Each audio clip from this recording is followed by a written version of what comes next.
Hi everyone, in today's video I am going to show you how to download and install Canva on your Windows device.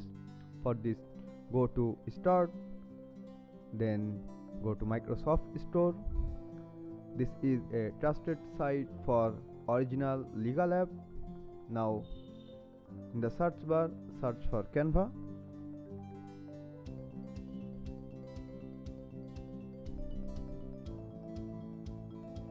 Here is our app, click on it.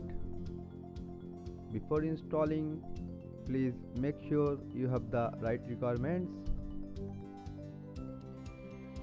Here is the system requirements of Canva. Now click on the install button.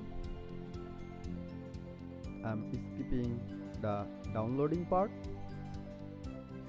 Our Canva installing is finished.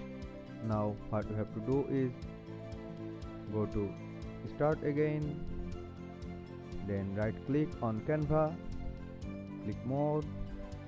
Now pin to taskbar. Now we can open the Canva app from our taskbar.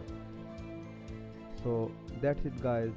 If this video helped you, please don't forget to subscribe, and thanks for watching.